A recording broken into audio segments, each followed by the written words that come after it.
I will talk in this video how to start a career in the industry as a PhD student.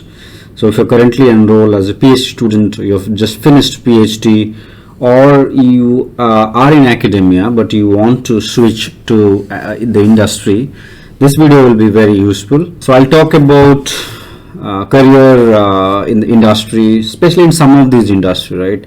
Like consulting, banking and technology industry, and how to find your first job in the industry as a PhD student, how to prepare your CV, what are the do's and don'ts for the CV preparation or for the job interview, and some of the more important things that you should be knowing before applying or even thinking about starting a career in the industry.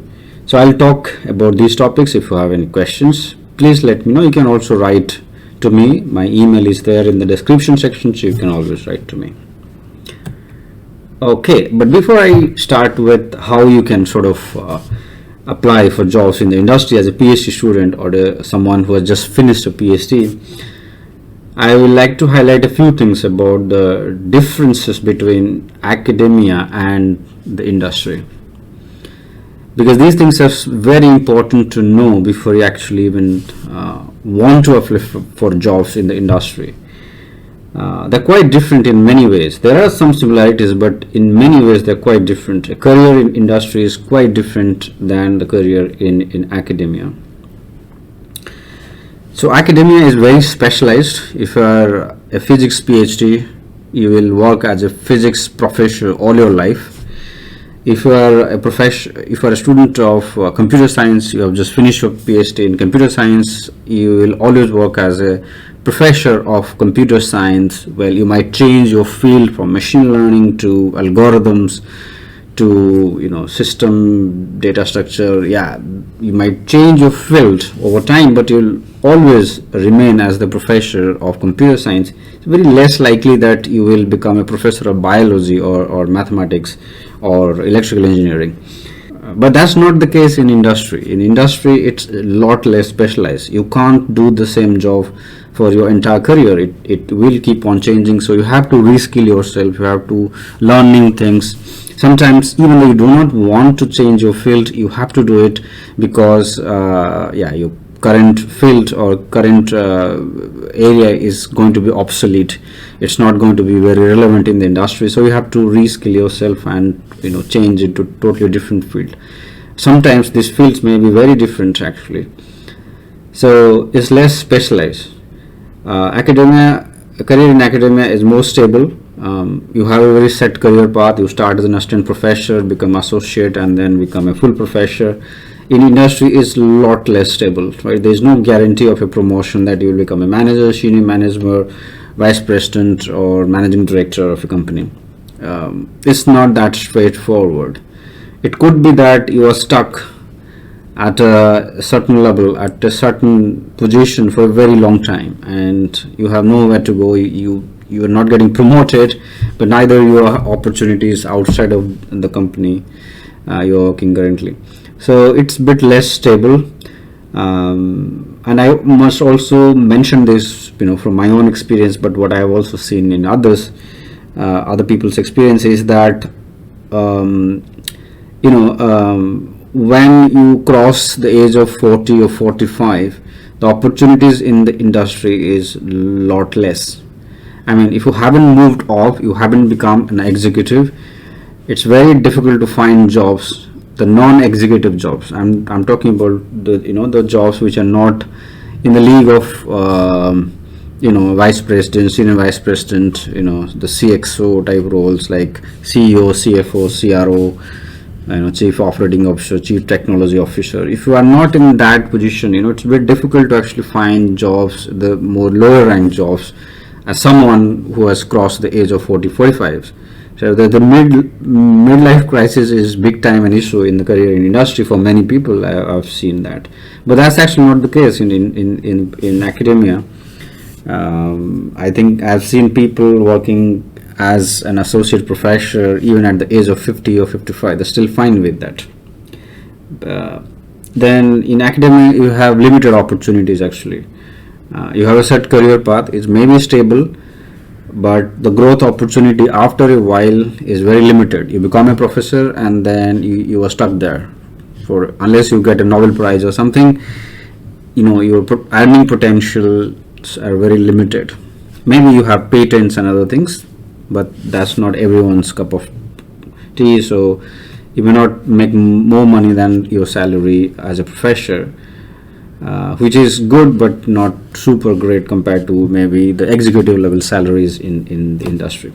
Whereas in industry, the opportunities are unlimited. You can aspire to be a very senior manager or senior management professional, at the level of vice president or CEO, managing director, board of directors. You can just think about anything. So opportunities are unlimited, especially the ones who are very ambitious. But in academia, the work-life balance is better. It goes without saying. It's way better compared to, say, in the industry, where the level of stress is a lot more. It depends on the industry, by the way.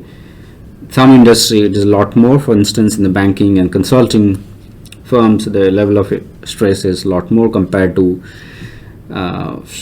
research firms such as doing pharmaceutical research or research in Google or Amazon. It depends actually.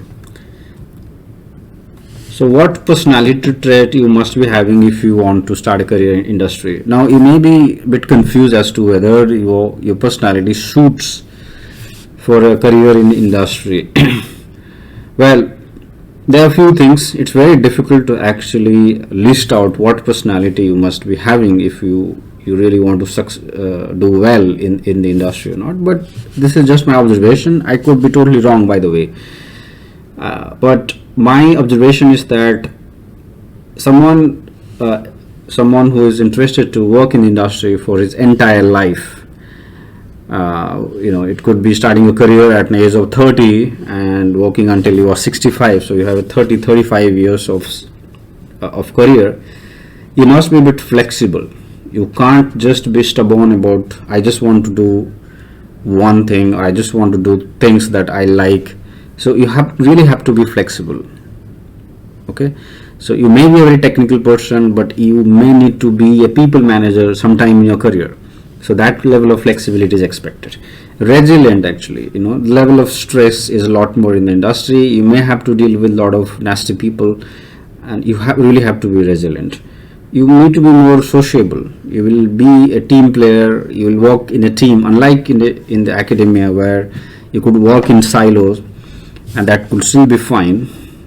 But in industry, almost all projects are team projects. That means you will work in a team. You will become a team lead at some point. So being able to socialize is very, very important.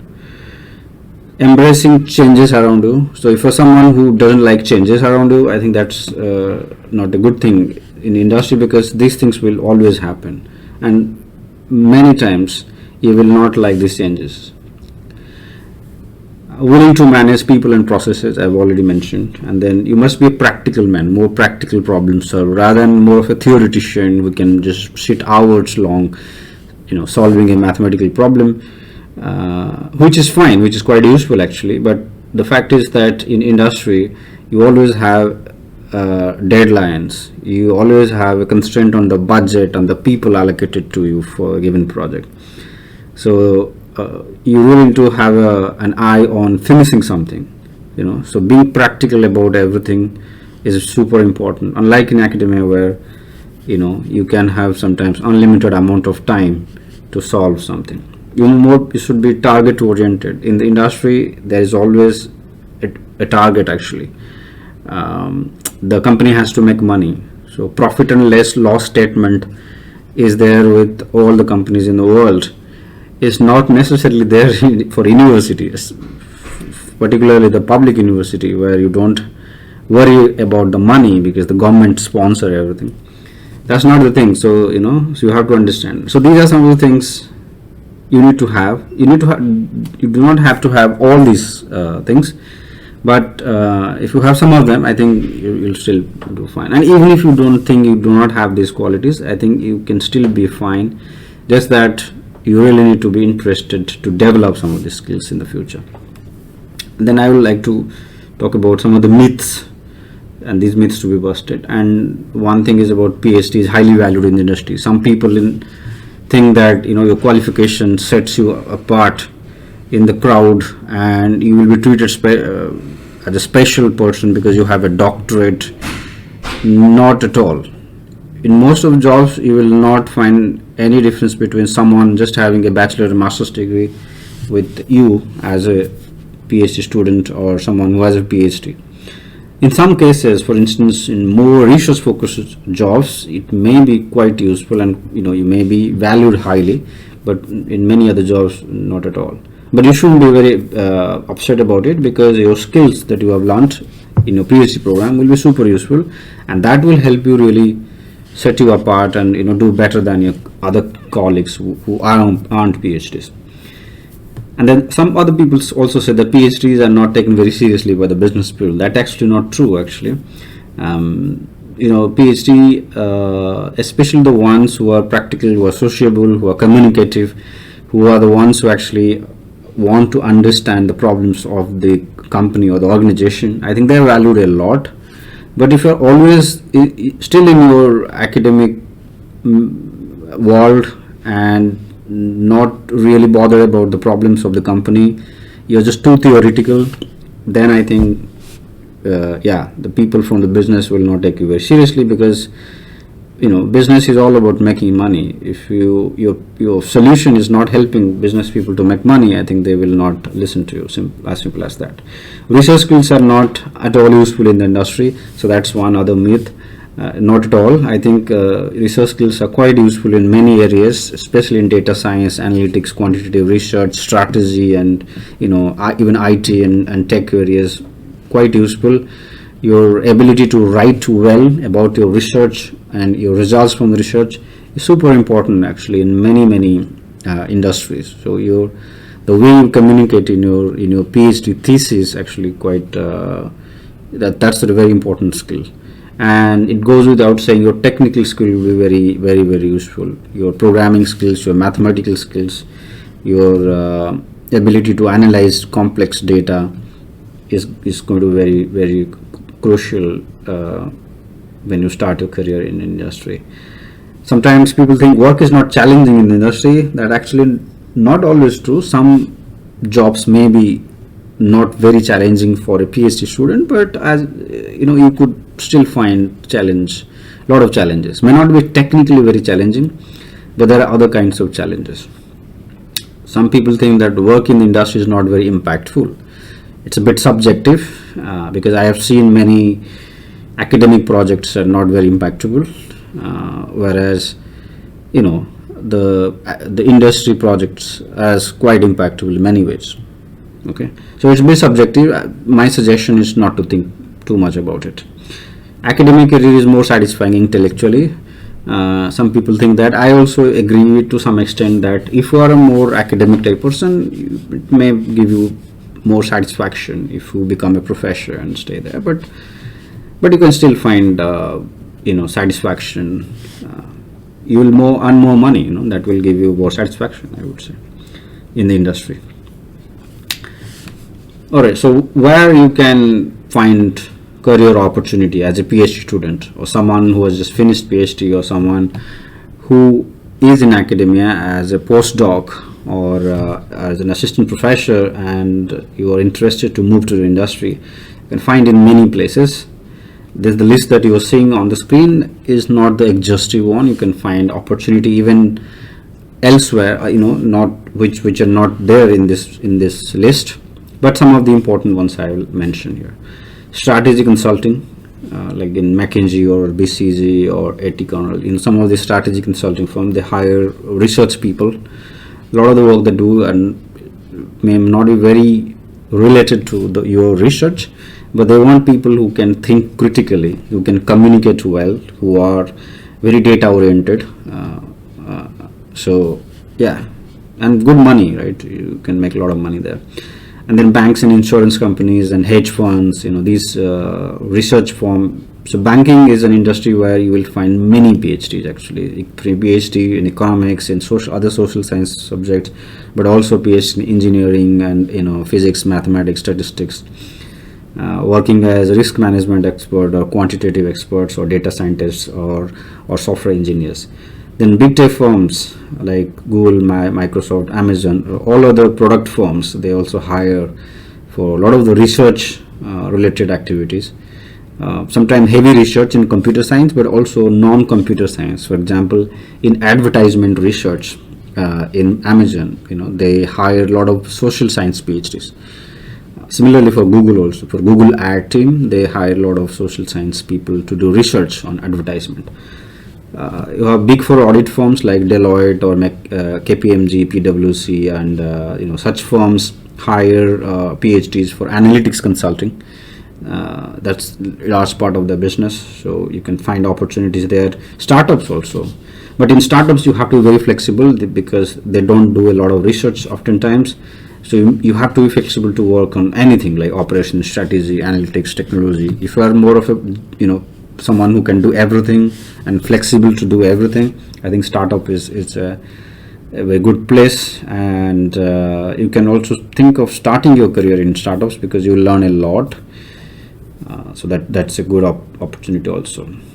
Media houses, a lot of media houses do research, so you can find opportunities there.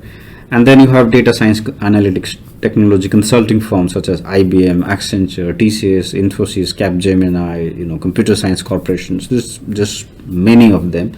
They hire PhDs as well. Then you have industry research firms such as Gartner and IDG, who do a lot of research on industry and a lot of data related research they do. You can find opportunities there as well.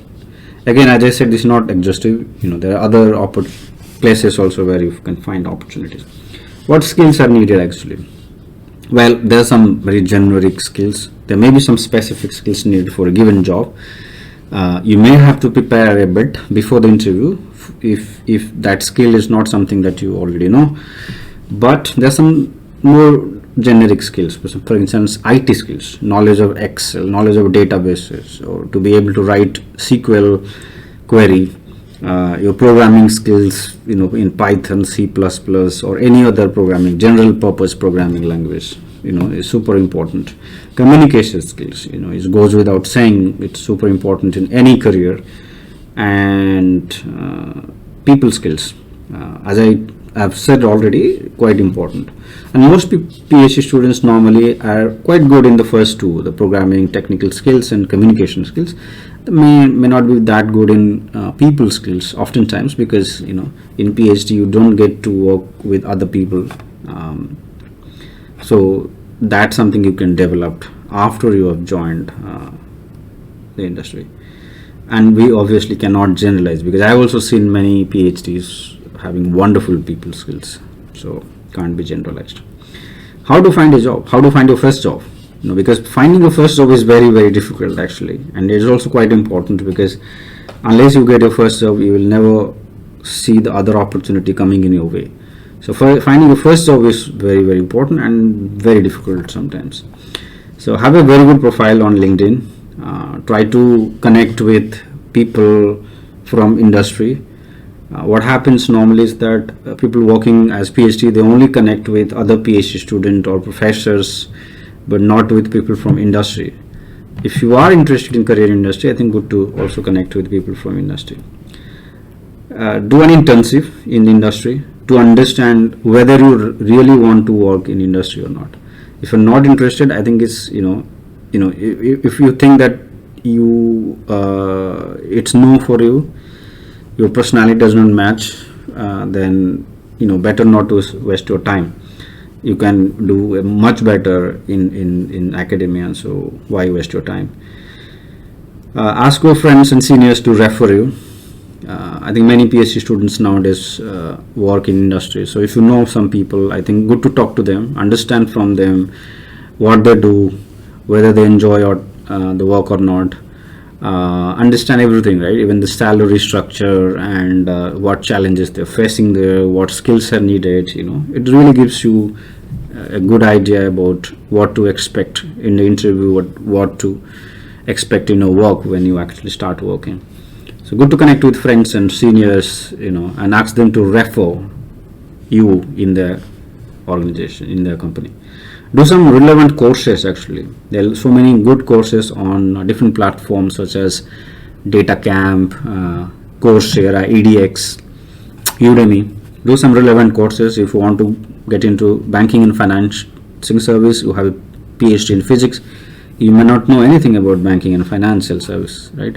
So good to do some research, just read some books, go through some YouTube videos, go through some blogs, or even better if you do a course, proper course, like maybe a course of 2-3 months type, that short courses. If you can do a couple of them, I think that will boost your CV a lot. That will give you an edge over other candidates, because people otherwise think that, okay, we are taking a risk by hiring you because you know nothing about finance. You might not even like it, and you might quit after 2 months. So that's going to be a waste of our time and money. But if you have done some courses, I think that gives an indication that, look, I am quite interested in this area, that's why I have done these courses. So really helps. Speak to employees. If you do not have friends working in industry, just speak to random people, right? Just send out cold emails. Connect with headhunters. Actually, it's very underrated, but just reach out to them and talk to them. Tell them that you're looking out for a job, and help, because for them it's an incentive. If they place you somewhere, they will get money from the employer. So it's a win-win. So try to leverage that, right? And they have so many connections because they are in that field of hiring, connecting with employers for a very long time. So they can make things very easy for you when it comes to finding your first job. Do proper research on the job market. What salary level, what salaries are given for a particular position, what are the requirements. So doing some research is super useful. How should you prepare your CV? Right? Don't write too much about your research area unless it is so relevant. Don't try to be quite precise, because a lot of the things that you might have done in your PhD will not be of any use in your work in the industry. So don't try to just emphasize too much. Otherwise, people might assume that you are that kind of an academic type person. You probably don't want to change. Like, too academic is also not very good thing in the industry. So don't try too much about your research. Highlight your skills, by the way, right? If you have learned some of the things, for example, you might have done a lot of research on a particular area, but you have used for statistical algorithms, you have written a lot of code in MATLAB. These are very important skills to highlight on your CV. Oftentimes these are not given enough importance in academic jobs, right? If you apply for assistant professor, you probably won't highlight these skills, but here in industry it's quite important. So make sure you have them properly mentioned in your CV. So your social skills, interview, make sure that you talk nicely and smile a bit. Don't be too serious. Ask questions. You can talk about your hobbies and what you do outside of your work, just to tell other people that you also have a life outside of your work, and just convince the interviewer that you're also a person who can work in a team, can connect with people, have a network, and ready to work in a team, can handle difficult people. These are very important skills, actually. Oftentimes not talked about, but quite important. And the perception is that many PhD students are not that great. So you really need to impress the interviewer so that he is not biased. I also tell that you're flexible to learn new things, because it could be totally a different area, new area, and so make sure you highlight that you articulate it properly to the interview. Ask questions as many as you can in the interview. That really shows you are quite curious and you are very sincere. You are very serious about that job. So these are some of the interview tips. I will discuss also some more important things. Some of them are pros and cons, and some of the challenges you might face, because that will really help you to decide whether you really want to stay in academia or you want to move to industry. Many people have seen having regretted after working for a few years in the industry, because they were like, okay, we should have stayed in the academia. That would have been better. So, because it's very difficult to go back to academia after you have spent a couple of years in the industry. You'll be used to more money. You may not have touch with your research area, so it's very difficult to then go back and do your research. So that, a bit tough. So think a bit before you decide. So therefore, very important to do internship actually, because internship is for a couple of months. So then you will know whether you actually like it or not. Otherwise, why waste your time? So that's important. Some companies won't call you for interview actually. If you have a PhD, a lot of companies simply won't call you because they will think that you are overqualified. I've seen many people doing postdocs wanting to join industry, but they're simply not getting calls for the interview, simply because they are considered to be very overqualified. That is actually has happened. That actually happened to many people. So make sure that you put enough emphasis on your CV that you really are very serious about it. Or you can even do some of the side courses, just to showcase that you are also serious about a career in an industry. So do some industry relevant courses, short-term courses, if you can't do long-term ones. The work may not be very interesting. Sometimes you may get bored after some time, but this is true in all kinds of job in the industry, regardless of whether it's banking or insurance or technology. But that's part of a career in industry, and you have to deal with it. Office politics is sometimes could be overwhelming and compared to academia, and many academic people may not be interested to deal with that. So good to know that actually, right? So there may be some frustrations, but I think if you really can adjust to the new situation, I think you will enjoy a career in industry. If you have more questions, feel free to talk to me, feel free to call me or write to me.